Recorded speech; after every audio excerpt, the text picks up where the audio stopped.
देश आजादी की 75वीं वर्षगांठ मना रहा है। इस मौके पर हमें अपने उन वीर वीरांगनाओं को भी याद करना चाहिए जिन्होंने देश की आजादी के खातिर अपना सब कुछ देश पर कुर्बान कर दिया।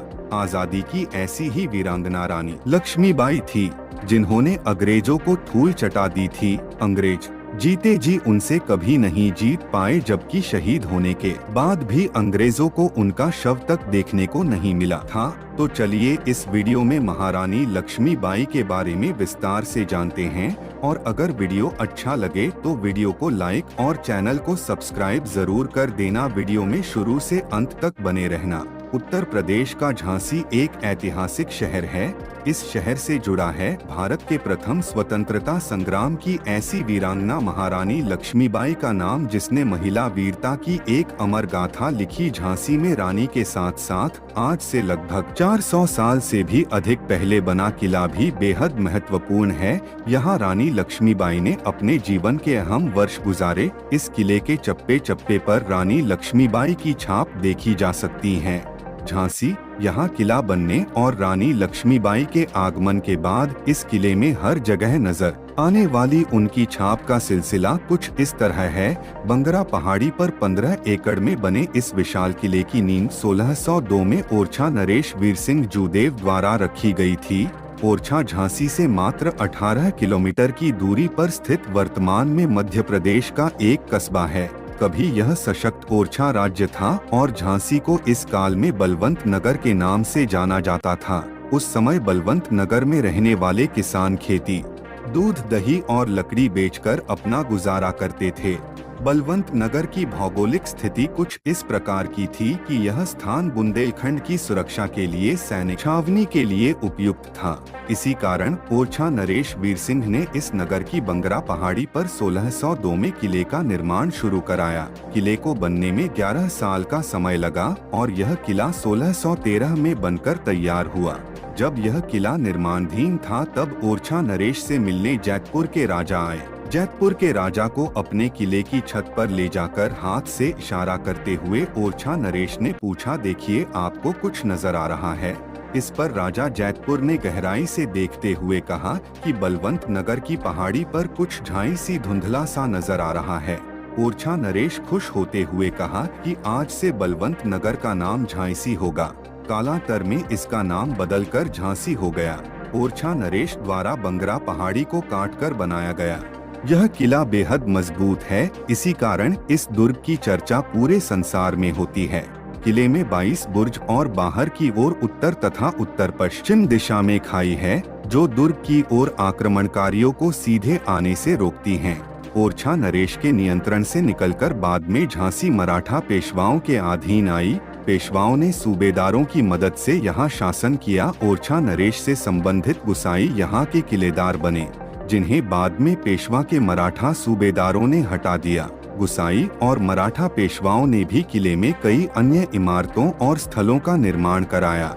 मराठा नरेश गंगाधर राव से विवाह के बाद मणिकर्णिका झांसी आकर लक्ष्मीबाई कहलाई। रानी लक्ष्मीबाई की छाप किले में हर जगह देखने को मिलती है। किले के पश्चिमी भाग पर बना वर्तमान मुख्य द्वार वास्तव में मुख्य द्वार नहीं है। किले पर अंग्रेजों के अधिकार के बाद किले की दीवार को तोड़कर यह द्वार बनाया गया था। इसी द्वार के पास रखी है कड़क बिजली तोप, जो किले की सबसे भारी तोप थी। इस तोप को महारानी के विश्वासपात्र गुलाम गौस खां चलाते थे। 1857 में जब अंग्रेजों ने झांसी पर हमला किया तो पश्चिमी हिस्से के सामने आने वाली पहाड़ी पर बने कैमासन देवी मंदिर की ओट का सहारा लेकर अंग्रेजी तोपों ने गोले बरसाए। उस समय तोप इस हिस्से में बने बुर्ज पर रखी थी, लेकिन महारानी ने मंदिर होने के कारण उस ओर कड़क बिजली तोप नहीं चलाने का आदेश दिया। लेकिन अंग्रेजों द्वारा उसी दिशा से बरसाए गोलों के कारण बुर्ज टूट गया और तोप नीचे मलबे में आ गिरी। इस तोप को 1852 में जनरल करेप्पा ने नीचे से मलबे से निकलवाकर किले के वर्तमान मुख्य द्वार के पास लगवाया। इस तोप में गोला फंसा हुआ है, जो दागने के लिए तोप में लगाया तो गया था, लेकिन रानी ने गोला दागने का आदेश नहीं दिया था। किले में अंदर गणेश मंदिर है। यूं तो राजा गंगाधर राव और महारानी लक्ष्मीबाई का विवाह किले के बाहर बने गणेश मंदिर में हुआ था। लेकिन विवाह के बाद किले में पहली पूजा रानी ने इसी मंदिर में की थी, इसीलिए इसे राजा ने अपने विवाह स्थल के रूप में मान्यता दी थी। किले में इस मंदिर का बहुत महत्व था। रानी रोज यहाँ पूजा अर्चना के लिए आती थी। किले के वास्तविक द्वार इसी गणेश मंदिर के नीचे हैं, जो लकड़ी के बने हैं और आज भी किले में मौजूद हैं। इन्हीं दरवाजों से रानी का किले में आना जाना होता था। किले के मुख्य भाग में कारावास, काल कोठरी, शिव मंदिर, फांसी घर, पंच महल, पाताली कुआं, गलाम, गौस खां, मोती बाई व खुदा बख्श की समाधि स्थल और महारानी का छलांग स्थल महत्वपूर्ण जगह है। गंगाधर राव बेहद सख्त राजा थे और वह गद्दारों या नाफरमानी करने वालों के प्रति बहुत सख्त रवैया अपनाते थे और कहा जाता है कि छोटी गलती पर भी फांसी की सजा दे देते थे। किले के उत्तर पूर्वी किनारे पर फांसी घर बनाया गया था, जहां जल्लाद फांसी देता था और नीचे गिरने वाली लाशों को उसके घर वालों को दे दिया जाता था या लावारिस होने पर ओरछा में बेतवा नदी में फिकवा दिया जाता था।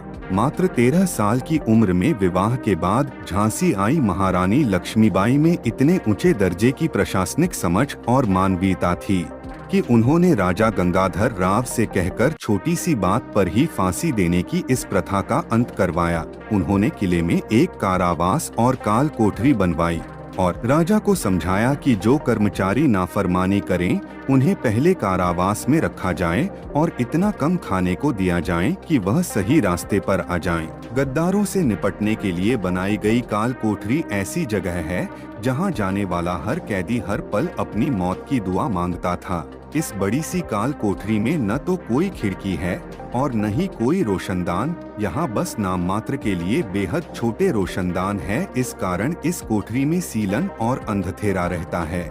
इसी कारण यहाँ रखा जाने वाला हर कैदी हर पल अपनी मौत की दुआ मांगता था। किले के मुख्य भाग में बना पंच महल बेहद खूबसूरत इमारत है जो 5 मंजिला थी। इस पंच महल में राजा और रानी रहते थे। इसकी सबसे ऊपरी मंजिल में बनी रसोई में राजा और रानी के लिए खाना बनाया जाता था। सबसे ऊपरी मंजिल को बाद में अंग्रेजों ने तुड़वा दिया और सपाट कर दिया। उसके नीचे की मंजिल वर्तमान में बंद है। बीच की मंजिल में रानी दोपहर में अपनी सहेलियों के साथ झूला झूलती थी। यहाँ चंदन की लकड़ी का झूला टंगा था। रानी अपनी सहेलियों के साथ फुर्सत के पल बिताती थीं। इससे नीचे की मंजिल में रानी व्यायाम किया करती थीं। बारादरी किले में एक ऐसी जगह है जो राजा रानी के मनोरंजन के लिए इस्तेमाल होती थी। यहाँ गजराबाई का नृत्य उनके मनोरंजन के लिए होता था। इसी जगह पर सुरक्षा की दृष्टि से भवानी शंकर तोप रखी गई थी, जिसे महिला तोपची मोतीबाई चलाती थीं। किले में 1602 में बनाया गया एक पाताली कुआं है। किले के निर्माण के दौरान सबसे पहले कुआं और मंदिर ही बनाया गया था। बाद में किले के बनने में इस्तेमाल हुआ पानी इसी कुएं से लिया गया था। यह कुआं आज भी किले में है, जिसका पानी कभी नहीं सूखता। आज भी इस कुएं के पानी का इस्तेमाल साफ सफाई और हरियाली को बनाए रखने में किया जाता है।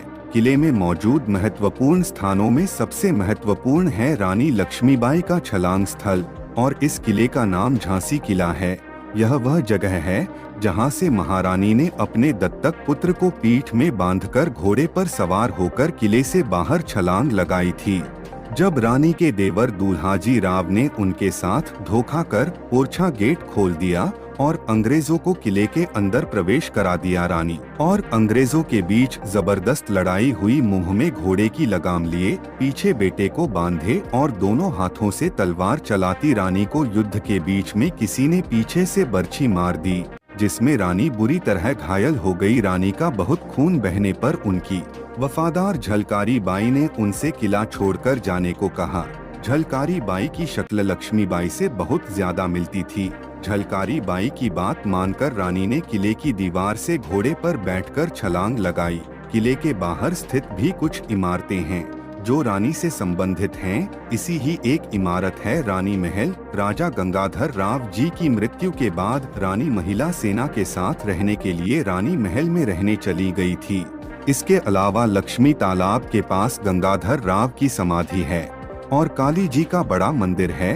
रानी रोज काली जी की पूजा करने आती थीं। झांसी में कोई ऐसी जगह नहीं है जो महारानी लक्ष्मीबाई के प्रभाव से अछूती रही है। वीरता और पराक्रम की प्रतिमूर्ति रानी का प्रभाव भी किले में मौजूद हर स्थान पर साफ देखा जा सकता है। कहा जाता है कि 18 जून सन 1858 में ग्वालियर के पास कोटा की सराय में ब्रिटेनी सेना से लड़ते लड़ते रानी लक्ष्मीबाई की मृत्यु हो गई।